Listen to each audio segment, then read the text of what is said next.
Well, then we're good. Should we get started? Let's get started. All right, let's hit the music. Ladies and gentlemen,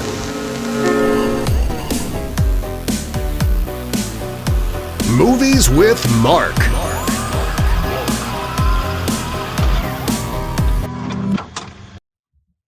Hi.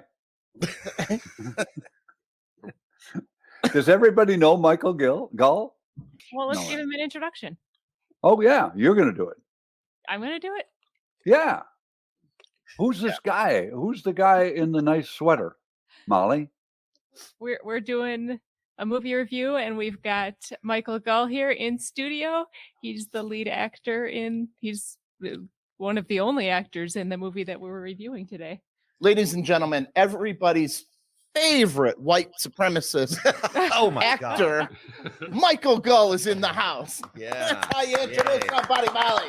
Yeah, that's I saw you in those movies about the Capitol, about that bunch of people that stormed the Capitol. Didn't I see you in that movie? Yeah.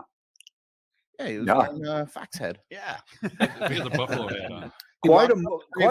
Didn't take the makeup off and put a fox head on. It's quite a historical moment for Cactus Jack to be out. I mean, I don't know, you guys didn't pick your moment, but you certainly rode this wave of white supremacists having a voice, of a radical right. I think we can, if they talk about the radical left, we can talk about a radical right, right? Coming out full force. Cactus Jack opens at a perfect time to sort of take a look at the reality of that, and it really does. I mean, it's a you guys were really nervous about after the Capitol happened, the release date. You're like, oh man, we didn't. Yeah, we had it. We finished it. It was two different movies. We finished it in 2018. And upon reflection, the filmmakers decided to change the last half of the film. Originally, the documentary filmmaker he dies midway through, and Jack does not keep him. So then what happened? Just because I'm curious, what happened if he died halfway through? Then what happened for the rest of the movie? More of just you. One of the ethnically diverse people that Jack targets comes and finds him, and he dies like an insect on the stairway. Okay, good. I love the way he dies in this, which is, I guess, a spoiler alert. I mean, you can't have a movie like this and not have the bad guy die. I don't think it's a spoiler. No, yeah, he could die, but he could have died like Thomas Mitchell, long and agonizing death. But it's just boom, dead. Yeah. Well, he suffered and that long for a while beforehand. That long shot at the end up the stairs is really great. Just after he's shot and the guy leaves in his underwear or whatever it is he's wearing, and just the foot sticking through the door. It's just so, fuck you, man. You're dead. Yeah. That's what he deserves. Yeah. Yeah. No, it's nice. Yeah. Nobody write about him in I don't think anybody found out about him unless the guy who shot him told. Yeah. Who would know? Yeah. The meter man shows up 6 months later and finds him him dead, and Yeah. Somebody smells him and goes and gets him. Well, we should go over the premise of the movie. And I'll allow you to do that since you're probably the closest. Right. You know more than me. You were in it. You were the star. Well, yeah, so what's the story of your movie? Yeah, no, I want to hear you do this. Filmmaker, played by Sam Kozay, who is outstanding. He hears about this middle-aged loser guy who lives in his mom's basement because the filmmaker and Jack's mothers go to church together, and he decides it'll be a cool little project to do a documentary on this pathetic video game playing, Cheeto eating loser guy. And he starts to talk with him, and he realizes essentially that he's in a basement with Satan. Yeah. And he just gets caught up, and he can't pull himself away from it, and it becomes very too late. He has a false sense of he can cure this person. Yeah. Yeah. Yeah. I would agree. I was surprised watching it that the guy went back. several times. Like if it was me, I'd have been after that first one. I would have been like, How many coaches Peace challenge out. flags do you got to get hit with before you leave? A couple of the reviews have mentioned that. Yeah. Like, what's wrong with this guy? He deserves everything he gets. Why in the hell would you go back in there? He deserves everything he gets. Okay. Yeah, walking down the stairs was like walking into hell. Yeah. Pretty close. Yeah. He chose to do it. Day after Yeah. day. It's interesting to hear you tell the story of the movie, because every time I tell the story of a movie that I'm in, I tell it from my point of view, and you tell it from his point of view, which is. I try to disassociate myself from that guy. Well, that was a question, a more general question that I wanted to ask you, because I also find that I carry that stuff around with me after the shoot, and this is a character that's you're so immersed in it, so buried in it. So, I mean, it's so completely, I mean, there's something of a cliche about it, because we've all imagined what this loser loner guy in his basement is like. But you embody it so well. And I was wondering whether if you had to do any work to sort of shed that skin. It sticks to you. It does. Yeah. But I tried to approach it from the standpoint of he's just a bad guy. And as you know, as an actor, playing a bad guy is a whole lot of fun. They're way more fun than the good guys. You get to do whatever. You get to do all that stuff that you can't do because you were brought up nicely. Right. And this guy is essentially Freddy Krueger, but he just hates everybody. Instead of invading hot teenagers' dreams, he just hates everybody. Right. And I tried to look at it that way, just kind of, and then you come back off it. But a lot of the things he says are just, that sticks with you. You know, Or just what? Say that last word again. a lot of the things that he says throughout it and his viewpoints and things, to embody that is a little difficult. It sticks with you. I hate actors who say it's such hard work, but it's hard work. I think even from a Oh, it is hard work. It killed Philip Seymour Hoffman. I mean, Heath Ledger. I mean, I think it buries a lot of actors. It is hard work, especially. You're right. Playing the bad guy is great fun. I never think of them as. I mean, somebody says, you played the asshole in Animal House. I said, what? What asshole? He wasn't. He was the Law and Order guy. He was the Nixon Republican. I think of them as the heroes of the movie, but that's just the way I build it for myself. But you can disassociate yourself from it by referring to him as the bad guy. In a way, I can feel you pushing him away from you. Yeah. Now that you've done it. Oh, definitely. Yeah. It being a horror movie, the opportunity is going to arise because it's getting a little groundswell, and and the opportunity is going to arise where I'll be able to go to horror conventions. Sure. And believe me, there are a lot of them.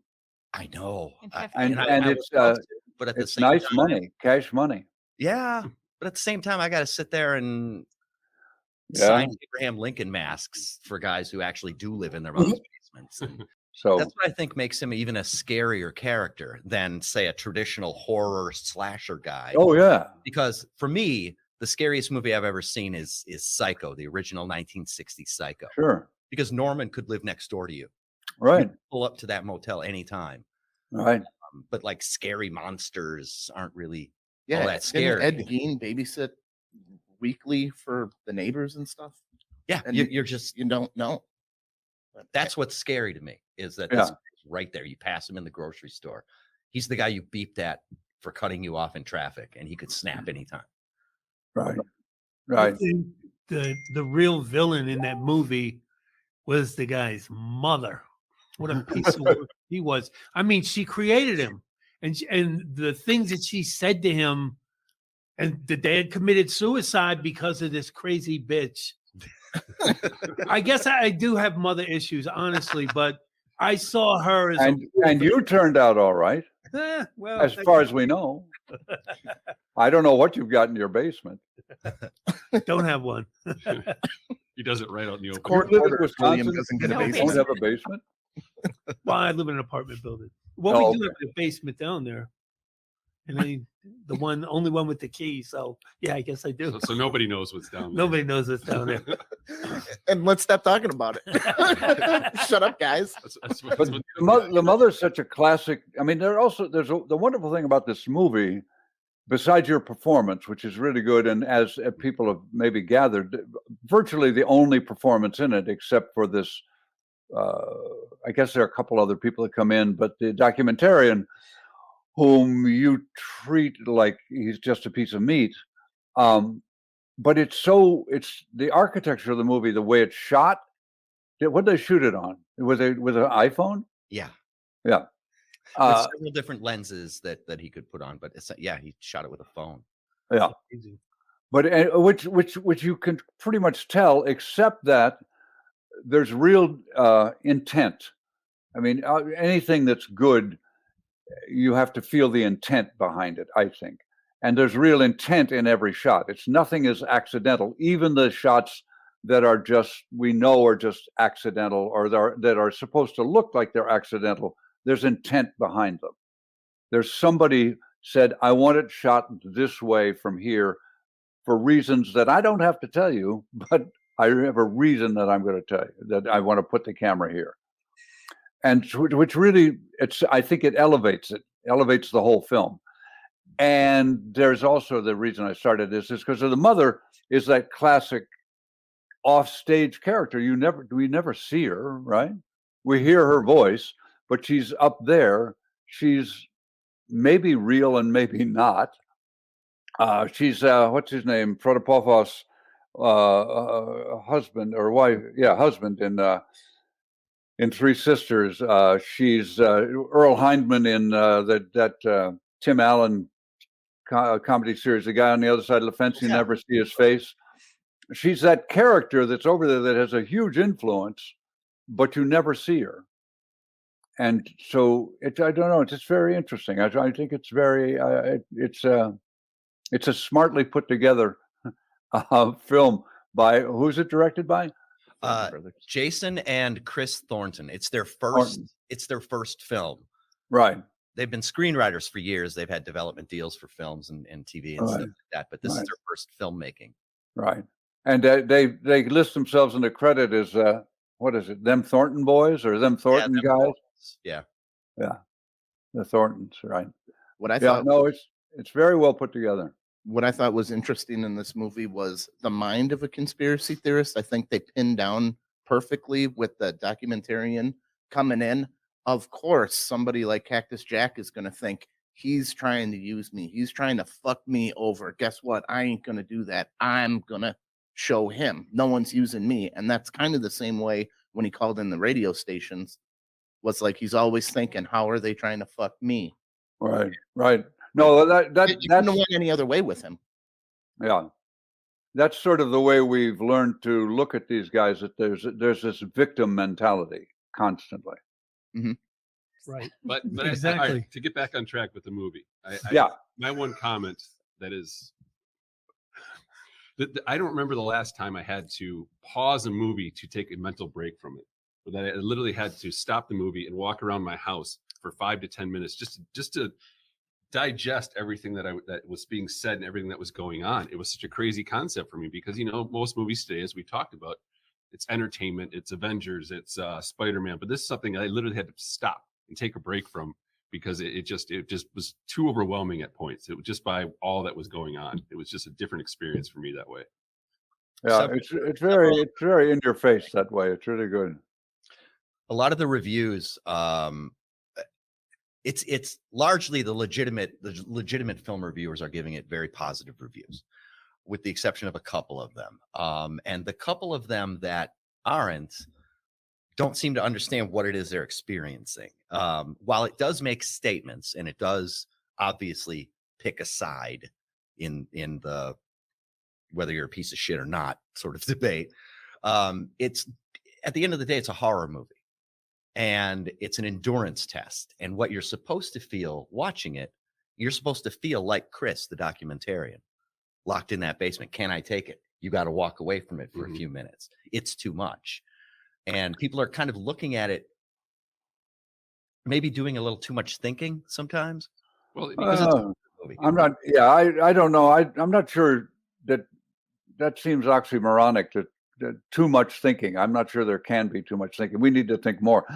And it is. I think a case could be made, or at least it's open for discussion. The way the Wild Bunch celebrates violence, in a way, and it's hard to deny that the Wild Bunch celebrates violence. Peckinpah may say, and everybody involved may say, we're just showing the reality of the violence in order to push people away from that violence. I don't know if they say that or not, but I don't know how you justify. And I think the Wild Bunch is brilliant, as I think this is close to brilliant. But there is a way of looking at this that looks like it celebrates this character. But what it does really nicely is it walks that line where I think as a viewer, you have to decide, is this just a horror movie, a shark movie, another shark movie, and this is instead of Jaws, where they didn't really have a shark that worked. Today on Cactus Jack, we have a shark that works, and let's just stick the camera in the shark's mouth and watch him chew. Or is it a movie about a reality that we all in this country are living with right now? And we can either choose to ignore that reality, that person, and the reality that that person lives with, and let it keep living in its basement and getting more and more pissed off, or we can drag it up into the light by its coattails, with several of us. I'm not going in alone. We can drag it up into the light and stick it in the front lawn and ask it questions and say, what the fuck are you thinking? Well, it does open up a good philosophical debate for censorship that's happening today, because should they censor someone like Cactus Jack?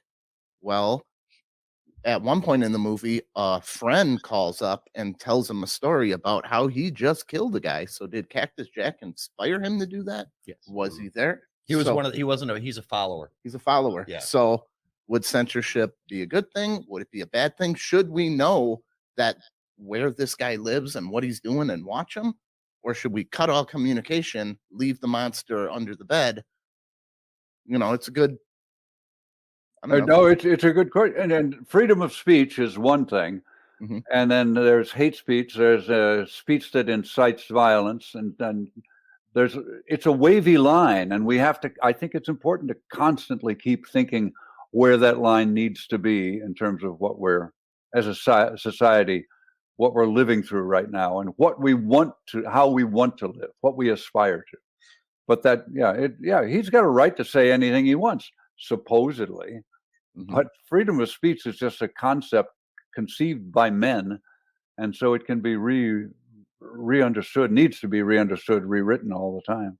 But he has the right to say whatever he wants. But on the other side, we have the right not to listen. I mean, But you have a right not to listen. But does he really have a right not to say whatever he wants? I mean, do all of us really have a right to say whatever we want? Yeah, that's the cost of freedom debate too. What does it cost? Right. Lives. And what's the responsibility? I guess cost is one way of looking at it. Responsibility is another word. What's the responsibility of freedom? And how do we all live together? But I don't think.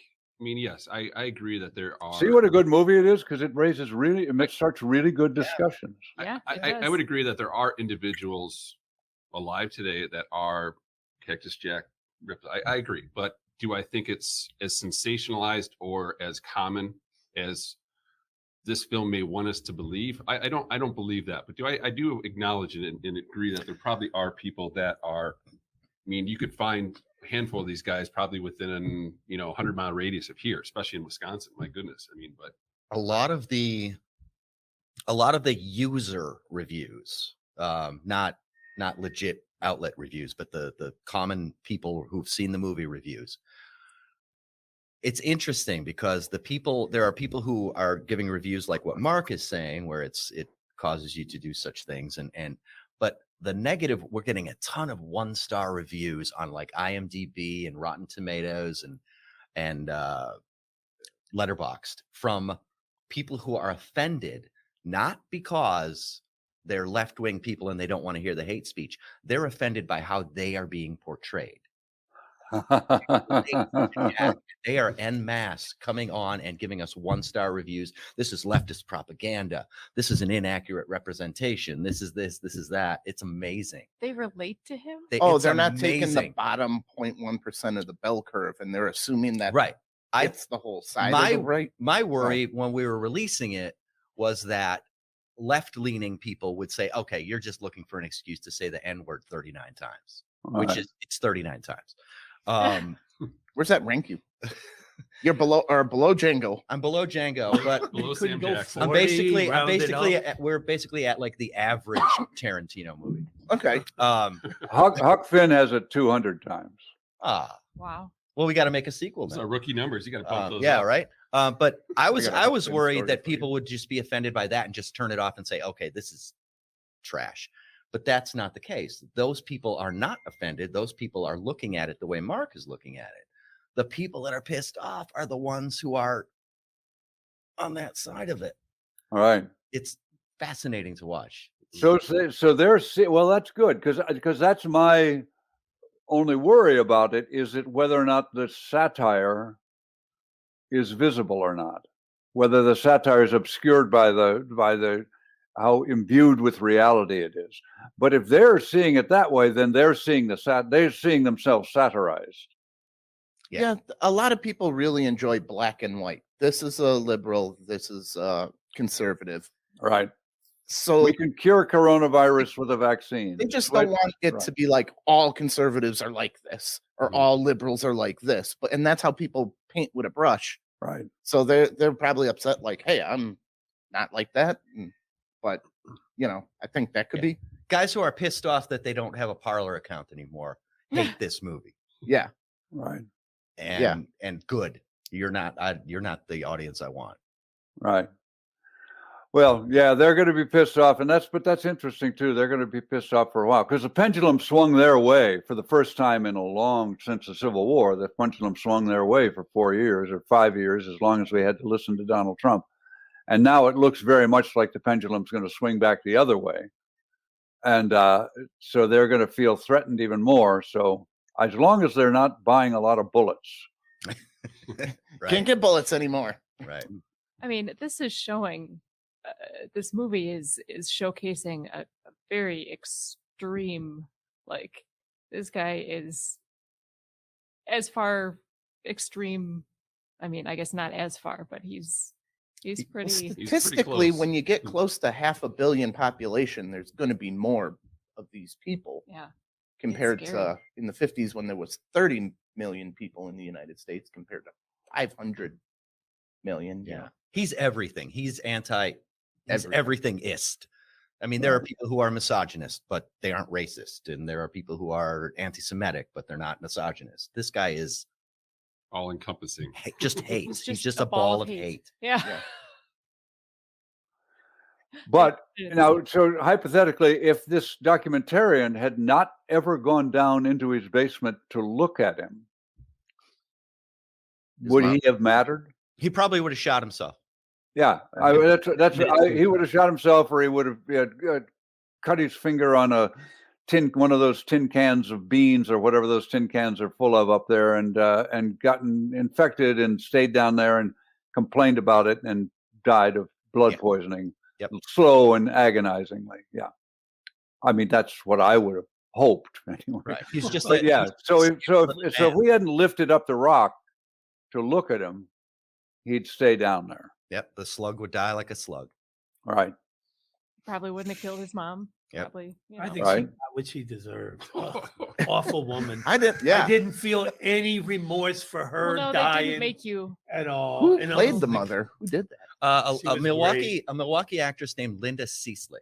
Yep, give it up for her. She was made me hate her.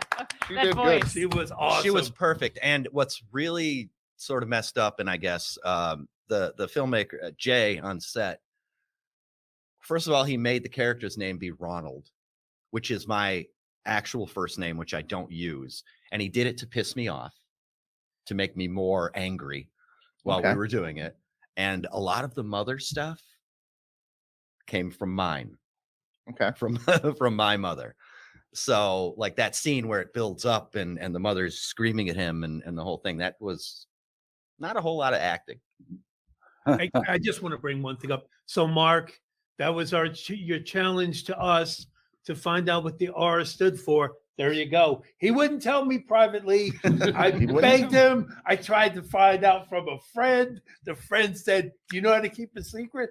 I said, "Yes." He said, "So do I." That was it. That was it. And then now we just found out. So thank you for revealing that, because It was bugging the hell out of me. Mark wanted to know. He really did. It was my father's name, and I choose not to use it.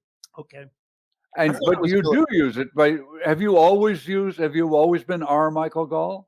Yeah, I never Okay. went by the first name. I was Yeah, I as always a knew him child. as I was Mike. I was Michael, and Yeah. Right. I never used the first name, just the initial. But obviously you're holding on to that name by using the R.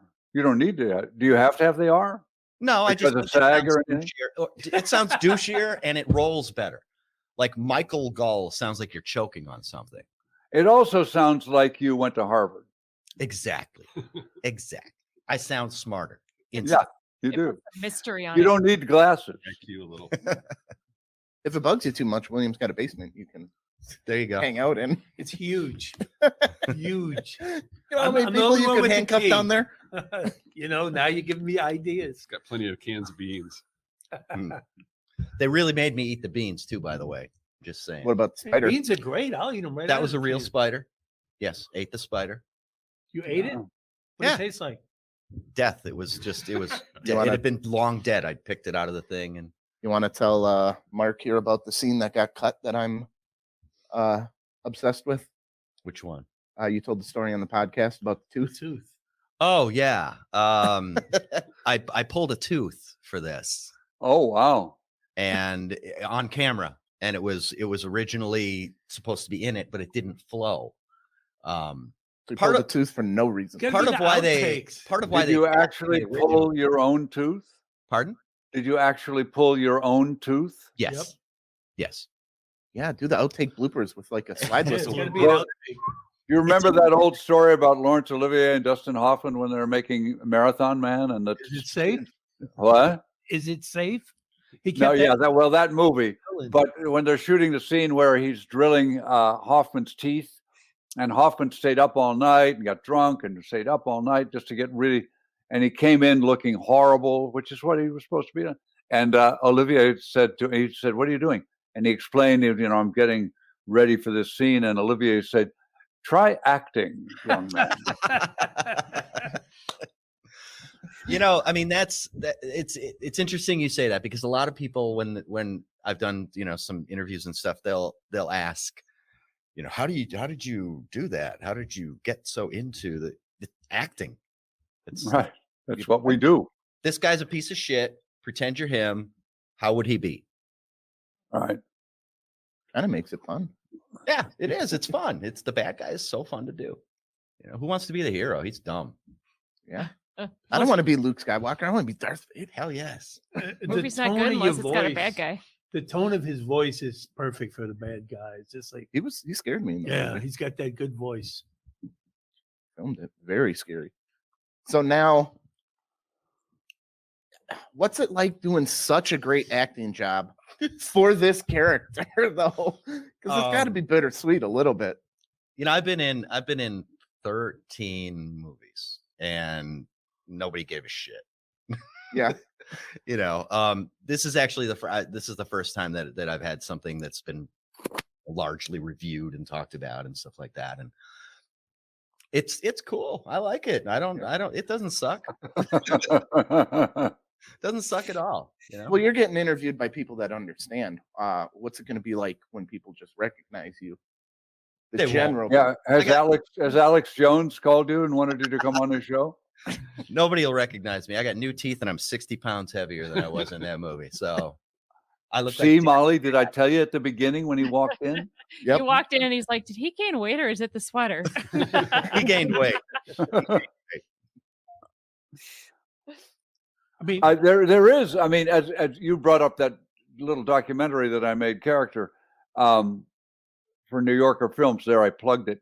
But I talk in that about how in Hollywood, anyway, they want you to niche out, and you've really created a niche that I don't know. Well, the only thing I can think comparable is American History X. Did you see that film ever? Love that. Yeah. Yeah, with Norton. And he never niched out. He sort of found a really broad range. But you've created a character. I'm not sure that they're going to hire you for Geico commercials, but you could play variations of this character in lots of different movies. I'd really love to not. Yeah. I would love to. I would like to just be a character actor, and this was one of the ones. And maybe next time I play a grandfather who has lupus or something. Yeah. But, Yeah. you know. Well, yeah, that's we would all like to do that, and that's good. And good luck. I hope you get a chance to do it, because it's based on this. And I don't know that I've seen you in any of the other stuff. You've done some stuff with Ross Bigley, right? Yeah, I did one of his films that comes out this spring. Okay. Blood of Bad Men. Right. I always play a bad guy, but never Yeah. like just usually a bad guy running around with a gun. You know, give me the briefcase. It's the hair. Yeah, exactly. But this is different. This is Yeah, well, this is the volume's turned up on those guys. In this part, you've turned the volume up to 22. It's really good. I like over the top work. Yeah, me too. It's fun. Yeah, and those characters that sort of encourage you to go as far as you can are really fun to do. Yeah, yeah. I not to caution you, but because they may offer you a lot of money, and it may be hard to turn down to play another version of this guy, but you can always find another version of it, and it's still work. It's still character work. But put this guy in a suit and put him in Wall Street, and I'm sure that this guy exists in a suit and on Wall Street. Oh yeah. Oh yeah. And is very good in the bar, and thinks he's really good in the bedroom. But yeah, so there's variations you can do. But You think we're going to be seeing more in like a broad sense of Hollywood as this person, since it's kind of like public enemy number one at this time? It used to be like the Russians or communists or Middle Eastern people were there was just a different person that the news kind of picked on going through time. Do you think that we're starting a new time where it's like the internal white supremacy is going to be the bad guy on the news now, that maybe the movies are going to follow suit? That's interesting. What do you think, Mark? I don't know. I was curious because right as I was watching this, I also started watching a television series called Cobra Kai. Have you seen Cobra Kai? Yeah. I'm in love with Cobra Kai. I actually found myself hating it and not believing they were really doing this, but watching every episode all the way to the end. So I must have liked it in some level.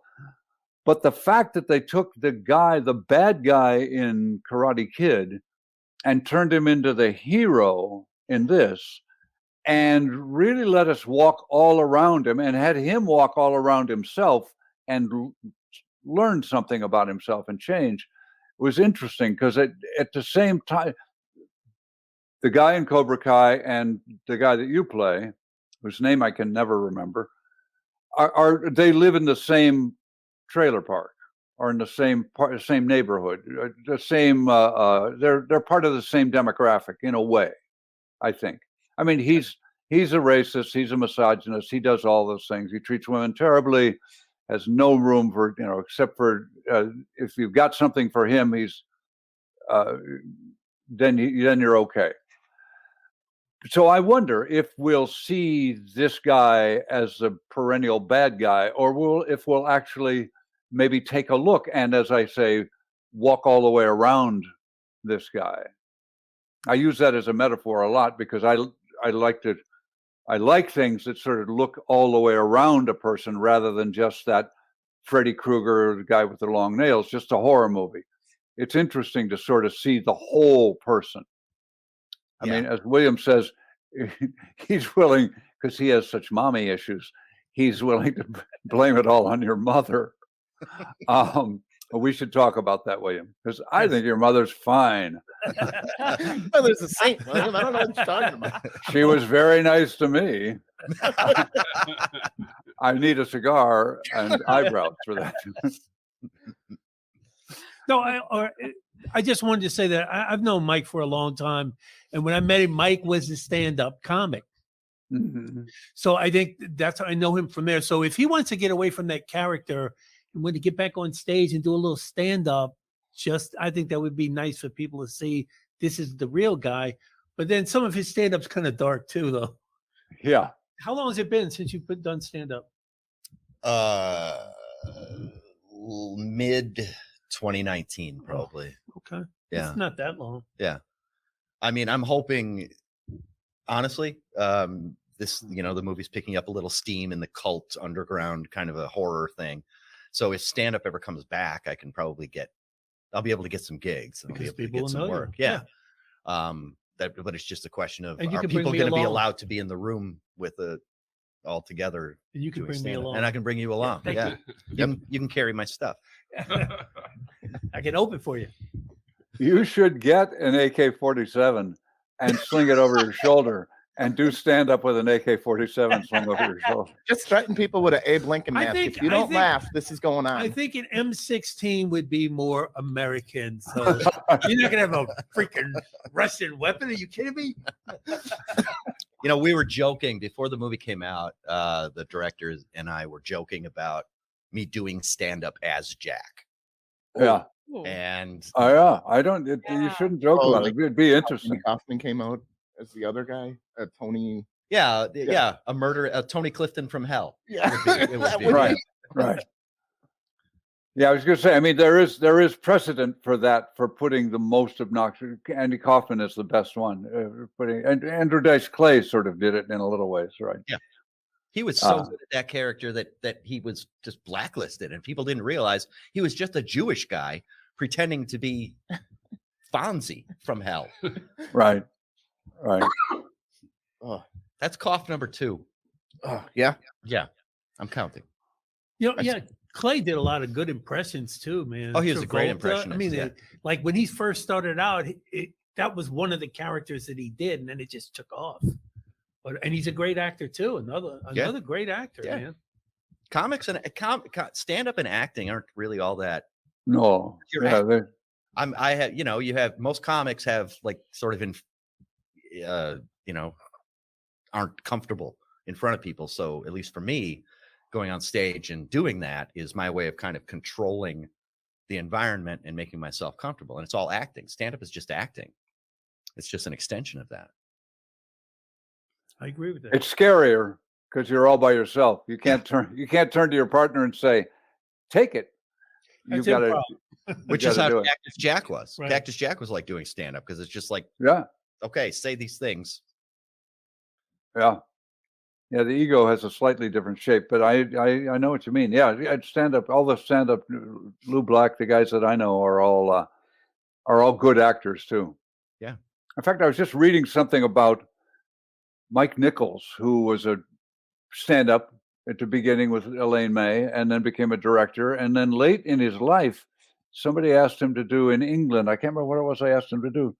But it was a one-off, just a one-man thing, where he read something, and Meryl Streep saw it and said it was the best performance by a man she'd ever seen. Nice. So, it all prepares you for something. Well, I need Meryl Streep to see Cactus Jack, and then I want to ask her that question. I want a reaction video. Can you get that to her? What? Can you get that to her, Meryl? I'll mention it next time I talk to her. Yeah. There you go. I would love to see the initial reaction, like or how much of it she would watch. Just this camera view of her watching it on the. Jay, the director, was joking in a thread we were doing in a chat thread about how he wanted to. His wife, who is a wonderful, wonderful woman. She teaches in the inner city. She teaches hearing impaired and deaf kids. They take kids into their home and help them. So that he wants her to watch this movie for the first time on his laptop while he's got the camera turned on. and he wants to record her reaction to and see how soon she starts crying. And just a terrible man. She hasn't seen it yet. No. We took over her basement for 4 years. She wasn't allowed to use her laundry room. I pissed in her utility sink for 2 years because method. So those are good questions asked. So you took it took 4 years to shoot it, just as they raised money, as they had time, and well, day jobs and families, right, and right. Like that. But yeah, the idea, they came to me with the idea in 2015 before he even declared his candidacy. Right. When he was just talking about it. Right. And we started doing like just still photo shoots for it. And then he declared, and it just evolved from there. And we just went and went and went. And we had a version of that version that I talked about earlier was done in 2018. And they submitted a very rough cut, no music, just very rough, to like Sundance and Slam Dance and things like that. And of course they didn't take it. Right. A little too much for them. Yeah. And then they changed it. And the original, we wanted to release it last year. And couldn't get, all the people working on it, the editors and the music and all those people, they're all somewhere else. Right. And so it didn't come together until releasing. And then they got the brilliant idea to release it on Inauguration Day. And in between then, the Capitol happened. Right. Almost didn't release it at this time. And there were arguments back and forth. And ultimately, obviously, the fuck it, let's release it argument won. Yeah. Well, right. That's interesting. Because that's great, because it, in a way, then, did you shoot in any kind of continuity or? No. Yeah. No. Okay. But did they have a script 4 years ago when you started? This is the brilliance of it. They never actually had a script. The only things that were scripted were my hate screeds. Right. I would show up and I didn't know what I was going to say until I got there. Right. And they would say, today you're going to talk about how Black people aren't human. Today you're going to talk about how women are useless. And I would, take a look at it for a little while and do it. But there was never a script. It was the documentary thing, the found footage thing came about a couple of years ago. It was a whole different movie before that. Right. Huh. It's interesting.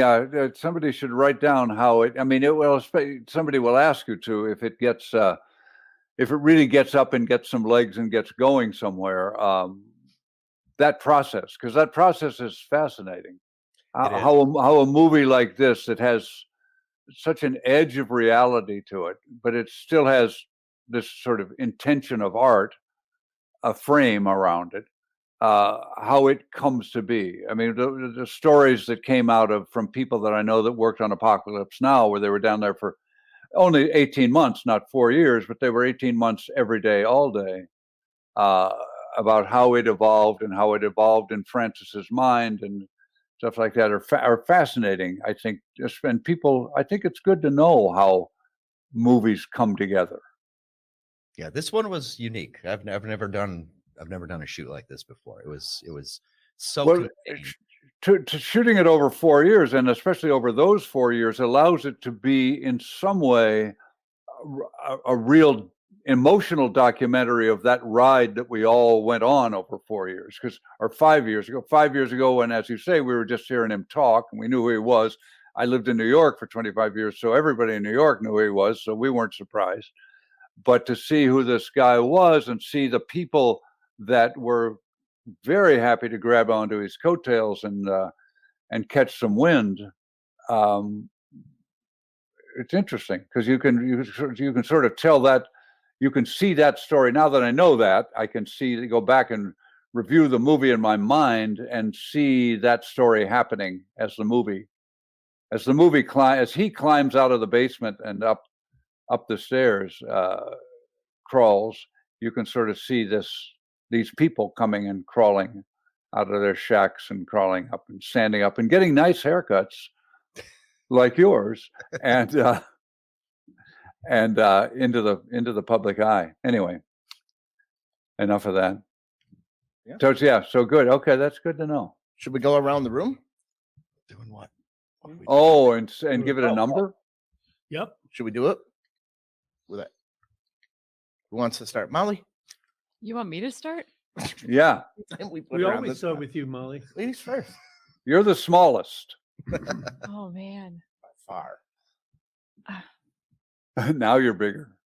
I had a difficult time getting through this movie and watching it as I feel was probably intended. But I found myself just fascinated with the way that it was shot and the acting and just the whole thing in general. And I think that especially for the budget and what it was being shot on an iPhone, their first movie, it was actually pretty brilliantly done. And I can't say I enjoyed it, but I think it was a really well done movie. And gosh, I want to give it a 4. All right. I mean, Is that out of 30? Out of 5. out of 5. Okay. 4 out of 5. I mean, especially for the category that it's in, the indie film, the style. This isn't a big Hollywood budget movie. This isn't Yeah, 25 grand. yeah, 25 Wow. grand Nice. shot mostly on an iPhone. 2 actors. Yeah. Good. It's Thanks, tempting as Molly. I am to give it a 1 because I don't like being portrayed like that. I'm joking. I would say that's not the type of movie that I enjoy. I don't think anybody really enjoyed watching that. I mean, like, I thought your performance was amazing. I was shocked at how talented you were.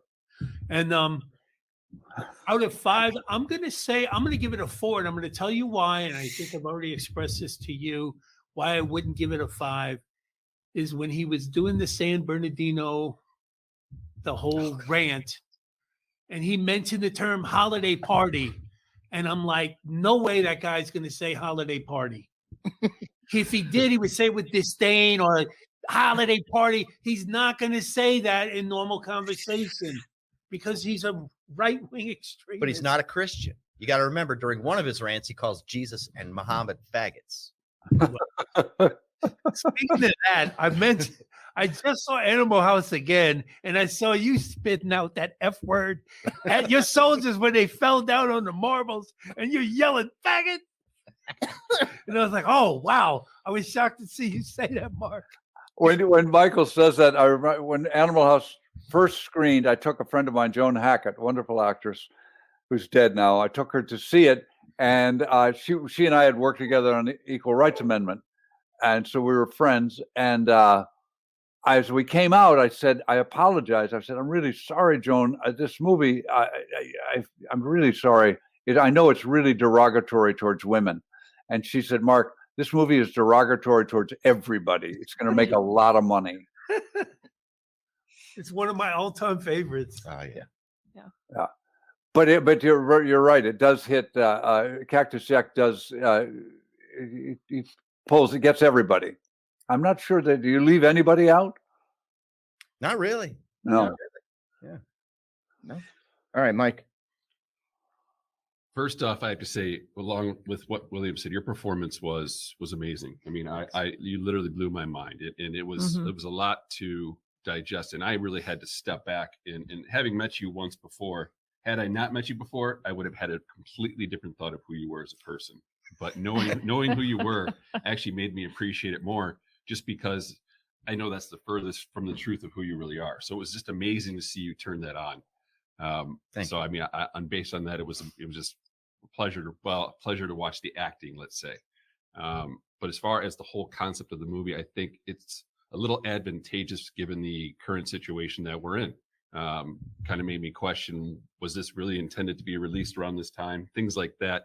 I'm not identifying with the 1 stars and saying that it identifies as me, but it in a time where I think unity is something we're all trying to gather, I think it's a little misplaced. But I see the message that it's trying to deliver. I mean, I still give it 4.5 stars. I mean, I think just based on the acting and just the thinking that was involved and looking a little inward at times when things are said that you may have thought at some point in your life, not to that extreme, but it's, yeah, I mean, 4.5, I just think all around was just as based on the acting and just the message and kind of thought process. Yeah, the writing. It's interesting you say that about how you look inward sometimes. When they wrote those speeches for me, they started with just the smallest kernel of truth, and then would just expand. So what they were trying to fuck with you watching it, where you're like, oh, this guy's, but that part's true. But then he just goes takes an extreme right turn and just smashes you in the face with a hammer about it. But yeah, they wrote it brilliantly, I thought. Well, I am going to give it a 5 because this guy's a great actor and he can turn on Cactus Jack at any moment, and I don't want to die. No, it was brilliant acting. I got what the directors were portraying, and it almost seemed like the Thornton Brothers wanted to hide what they were doing a little bit, to kind of throw the audience off. Like, they didn't want to be too direct with their message, which was, they did it sly. I really felt it was just slick how they can slip it in, and it will go over some people's heads, and they were prepared for that. But they hit the right audience, I believe. I don't know if that makes any sense. Yeah, it does. And they put at the beginning of it, one of the most brilliant parts of it for me is that at the very beginning, the disclaimer. Yes. Do you guys know where that comes from? No, what is it? Say what it is, because I forget it.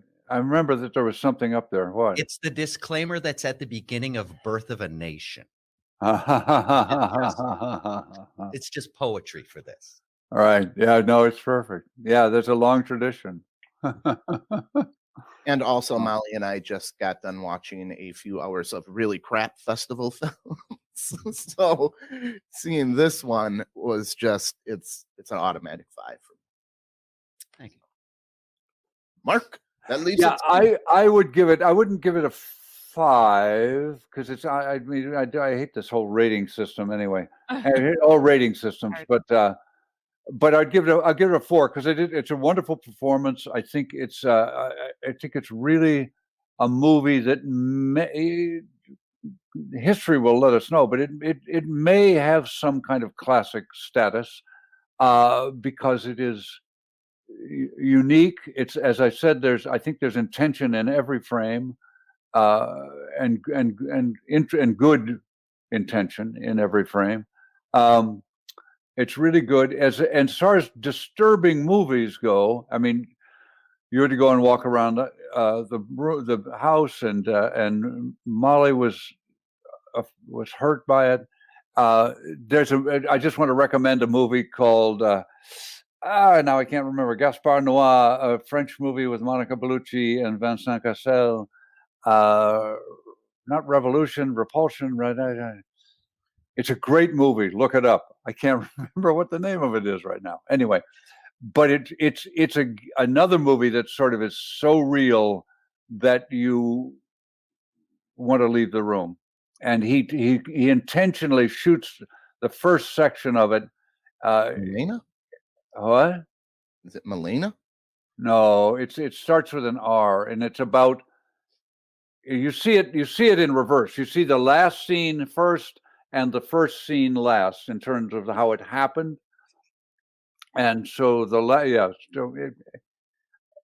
I'll look it up. I'll let you know next time. Anyway, there's a lot of disturbing movies, and there's a whole category of disturbing movies. Funny Things by Michael Haneke is a very disturbing movie. And this one is in that batch of movies. But I'll give it a 4. I wouldn't give it a 5 because I don't know that it can reach and can touch a big audience. I hope it does, and I'll revise that if it does get out there and is more than just a horror movie, because I think it is, and I think there's more intention in it than just being a horror movie. I think. I don't know. There is. But anyway. It's from their standpoint. For me, I keep calling it just a horror movie because I don't want to be associated with the guy. Right. Yeah, no, I understand. And as I said before, I can sense you pushing him away from you and pushing it away from you, and that's which is a good, healthy thing to do. But there's something very real and vital going on in this movie, not just from your performance, which is very good, but from the whole movie and the time that it comes in. Yeah, the timing. Yeah. We didn't even talk about the one scene that I literally had to look away from. What scene? Where they're in the bathroom with the saw. Yeah. That one. Where I make him cut up the mom? Yeah. Yeah. It was hot. That's like porn to me. That was William's favorite scene. Yeah. It was well done. It William made was me cheering for the Well, saw. no, because I'm sitting there, I'm like, how long has he Cheering for the been saw. hooked up to that thing? Does he let him go to the bathroom? Does he feed him? And I'm thinking all that stuff. When you said you shouldn't think that much, you know, how long a period of time was that? And I felt bad for it. I thought, like, was that necessary for you to be so sadistic with this guy? Like, it bothered me. It bothered me. It gave you the feels, man. That's a good movie. You could measure that by his hair growth. I had to get up and walk around the corner. It takes It takes place over a couple of months. It starts mid. No, but how long did beginning you of have September. that guy locked up down there when he couldn't leave? When you were torturing We did him? at least 3 dance parties with him. Probably about a month and a half. Jesus, were you feeding him? Look, it's a movie. That's But how like that's what I'm thinking. What does he let him go to the bathroom? Can you feed him? I gave him pee to drink. Oh, I know. Yeah, that Yeah, was, you can eat your own feces for a couple of days. Yeah, you recycle just it. put a bullet in my head. Get out of my misery. It's like that's the kind of stuff I was thinking about. It's like, how long has this been? He's not allowed on the radio anymore. He was bored. He had to torture this guy. Right. The radio show I kind of liked, though. It was good. I thought it was very interesting the It way that they was. did the Cactus Jack broadcasts. Yeah. Yeah. As podcasters, we enjoyed Yeah, we his reach, definitely enjoyed that and we're part. taking notes. How's he reaching? How many likes? How did he- can we how get many more views? audience members? What hashtags is he using? I got questions for this guy. Yeah. So is Cactus Jack out on? Is that on Vimeo now? It is. It's available on demand. You go to cactusjackfilm.com and you can rent it for $4 or buy it for $8. Well, Michael Gull, thank you for coming in. Yeah, Yeah. It's a brilliant movie. Thank you. Mark, what are we watching next week? Well, that's a good question. There's so many movies that I want to watch and want to talk about, but then I don't know that you guys, since you guys panned to have and have not, I realize I'm working with limited intellects. They You got to didn't, know your team, coach. they didn't like to have and have not. No, Like it didn't have as much of like just. What the a hell is wrong storyline. with you people? I have to Right. defend my to have and have not. You told me it was the shittiest book ever written, that it was dared they couldn't make a movie. And when they got on set, they didn't care about writing because they just wanted to fuck around and hang out. There you go. You I did didn't- say those You things. said all those things. That was I know, but they filmed what they were, and they fucked around and hung out beautifully. Wouldn't you want to hang out with those people? I didn't hate the movie. It The just- heat is real. Yeah. In it. It's Yeah. ugh. Ugh. I'm sorry. I wanted a story and a better ending than we blackmailed the. I know you wanted to be tucked in, have the pillow fluffed up, and you wanted your mom to sing you a lullaby I before you want went. Williams' mom to sing me a lullaby. She's got an angel voice. So next time, let's watch a Western. All right, let's Oh, watch I thought it was Red River. Red River. Red River. Red River, John Wayne, Monty Clift's first movie, second movie, but the first movie that anybody saw him in. And that great woman who takes an arrow in the shoulder and just keeps being sexy. All right. All right. Great. All Are right. we done? Thank you, Thanks, Mark. Yep. Good, Mike, good to see you. You too. To see you. Take it And easy. good luck with this. Have fun. Thank you. Gonna be Take the fun. ride.